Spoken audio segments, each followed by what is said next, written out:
Ladies and gentlemen, bienvenue dans l'univers du rock and roll. Ce soir, vous allez revivre les plus belles pages de cette musique intemporelle avec les plus grands succès internationaux. Entrez dans la légende, mesdames et messieurs, bienvenue dans Rock and Roll Story avec les vinyles. Comment je rencontre les vinyles, le groupe?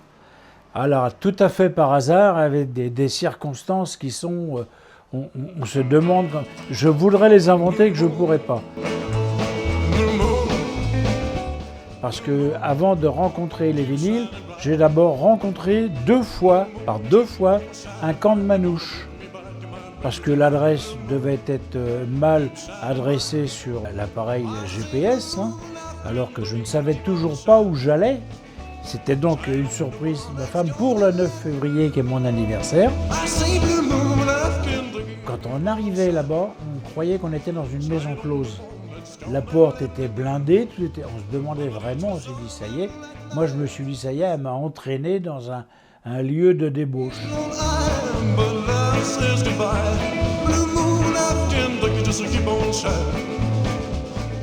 On a sonné parce qu'il fallait sonner pour rentrer. J'ai bien vu une ou deux guitares qui traînaient dans un coin. Et je vois un petit jeune qui monte sur scène.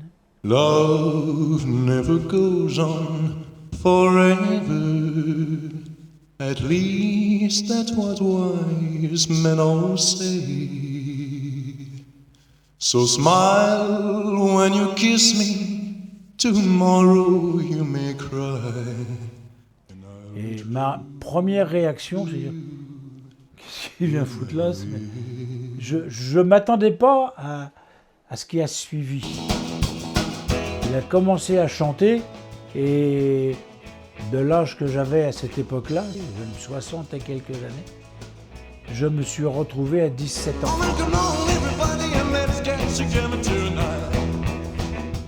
Alors ça m'a fait un choc. Hein. Ça m'a fait un choc parce que je ne m'attendais pas à trouver ça. Mon épouse de l'époque ne m'avait absolument pas donné d'informations. Et j'ai passé une nuit, mais alors, merveilleuse.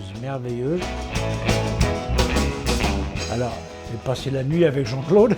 Bon, c'est pas ce qui se fait de mieux, mais il y avait aussi Alexandre, il y avait toute l'équipe des vinyles. Et depuis ce temps-là, c'est-à-dire une bonne dizaine d'années maintenant, je n'ai jamais quitté. Et je me suis replongé dans tout cet univers du rock'n'roll, qui, entre parenthèses, c'est vrai qu'il nous avait un petit peu quitté, cet univers. On avait écouté entre-temps Claude François, Adamo et d'autres, mais l'univers pur du rock'n'roll tel qu'on l'avait connu, nous, dans les années 60, quand on allait au Golfodrome, mais aussi à la Locomotive, quand on allait au bus Palladium, et ça, je l'ai retrouvé et je ne l'ai jamais quitté, jamais. Et je ne veux pas le quitter, hein, parce que j'ai retrouvé une part de jeunesse.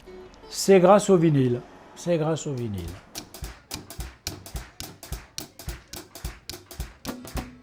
It's Saturday night and I just got paid. Fool about my money, don't try to say. My heart says go, and I'm on Saturday night, baby, I'm feeling fine, alright. Quand je parle de Jean-Claude, quand je parle de Gérard, d'Alex, qui est quand même quelqu'un qui est... Alex démontre à quel point il représente en France, en ce moment, le rock'n'roll et les années 60.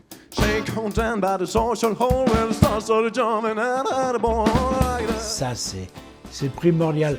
C'est bête de dire que c'est que pour un seul homme. Non, c'est pour un groupe, les vinyles, mais avec quelqu'un qui ressort du groupe, Alex.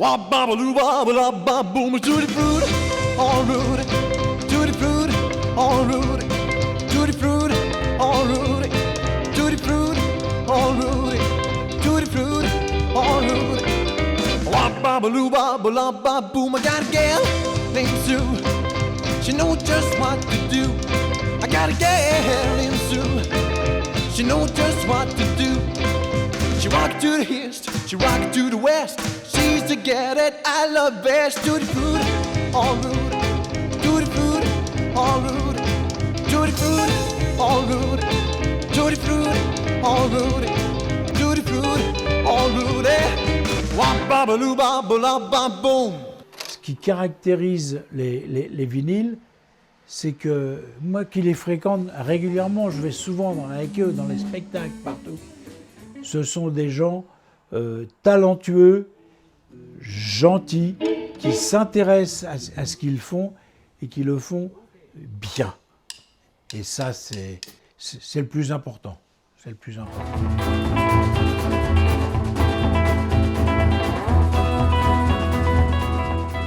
Alors Jean-Claude, il a toujours eu l'intelligence de prendre des gens.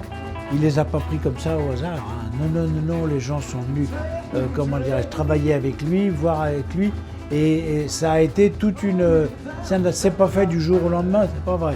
Ça s'est fait qu'avec des heures de travail, des heures de répétition pour retrouver le son qu'il y avait dans les années 60. Pourquoi j'ai aimé les vinyles? Parce qu'ils ont joué la musique que j'attendais, dans l'époque que j'attendais et dans ce qui m'ont... ça m'a réveillé. Je reviens là-dessus sur le fait que Jean-Claude, il a l'intelligence, c'est lui l'encyclopédie de tout ça. Il sait comment on doit jouer. Il peut y avoir un autre guitariste, c'est arrivé il n'y a pas si longtemps que ça, où un autre guitariste a intégré le groupe. Et bien il a fallu qu'il s'intègre à la façon de jouer, à tous les repères que Jean-Claude il avait depuis ses 15 ans, qui fait de la musique de rock'n'roll. C'est un peu comme une entreprise, il y a un cahier des charges. Il y a un cahier des charges, il y a quelque chose, on doit jouer comme ça. C'est les vinyles. Et croyez-moi, moi quand j'entends notre ami Alexandre dans Twist à Saint-Tropez, ben, j'ai envie de danser, je danse plus parce que j'ai mal aux genoux, mais je vous garantis qu'on a envie de bouger comme avant avec Dick Rivers.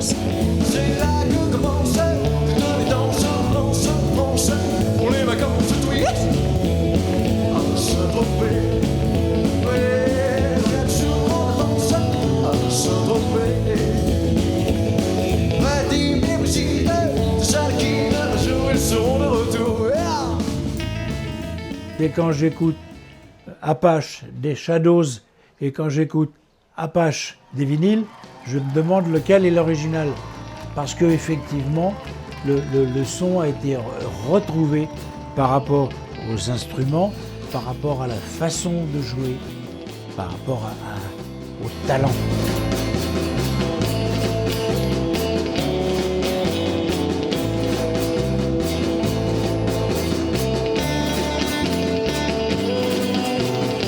Vous savez, quand on a commencé à connaître le rock'n'roll qui est arrivé en France et le support, cette fameuse galette, moi je me rappelle très bien, 13, 14 ans, 15 ans, j'avais pas les moyens d'en acheter. Quand on avait réussi à avoir un disque, je me rappelle, les premiers disques de Polanka, ça n'a pas été évident pour les acheter, il a fallu faire des économies.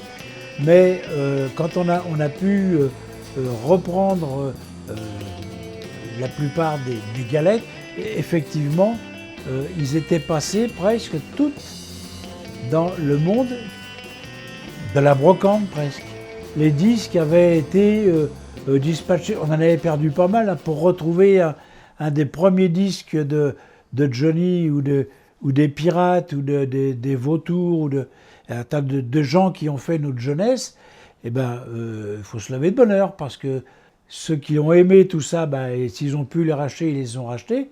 Et les autres, il y en a plein qui sont partis, disparus. Et c'est intéressant parce qu'il y a une rareté. Le premier, j'ai sous les yeux, là, le premier 33 tours d'Hallyday au Palais des Sports, pour le retrouver maintenant, on le retrouve en réédition. Mais en original, c'est pas évident.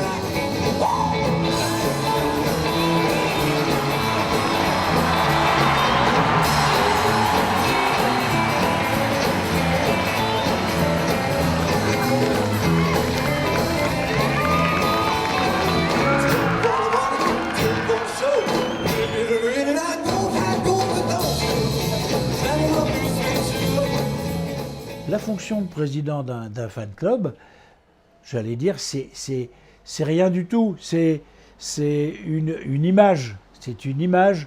Alors après, évidemment, j'ai l'obligation morale, je dis bien parce que personne ne m'a obligé, mais j'ai l'obligation morale de parler en tout bien et en tout honneur du groupe que je supporte. C'est un peu comme un supporter d'un club de sport, hein, de foot ou autre. Eh ben, il va défendre bec et ongle ses idées sur l'Olympique de Marseille ou du Paris Saint-Germain.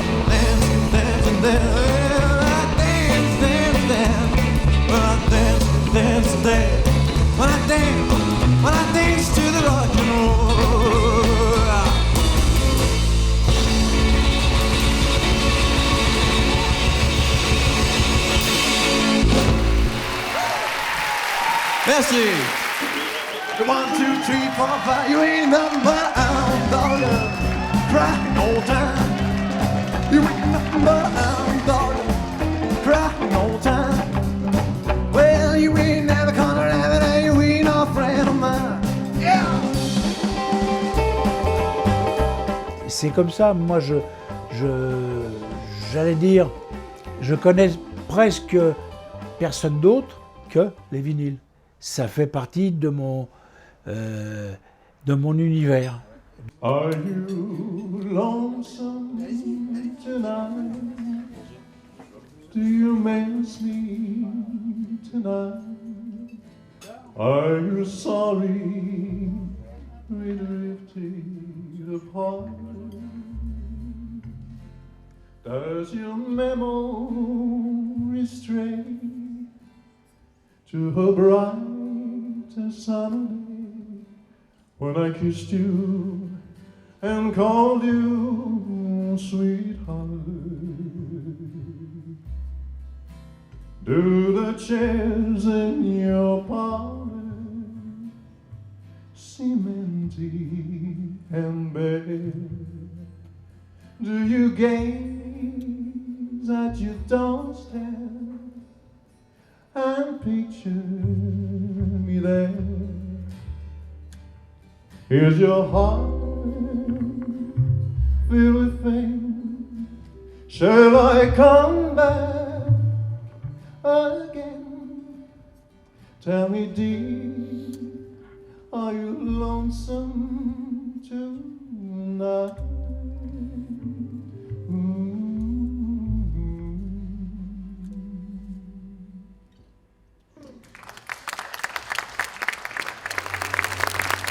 Merci.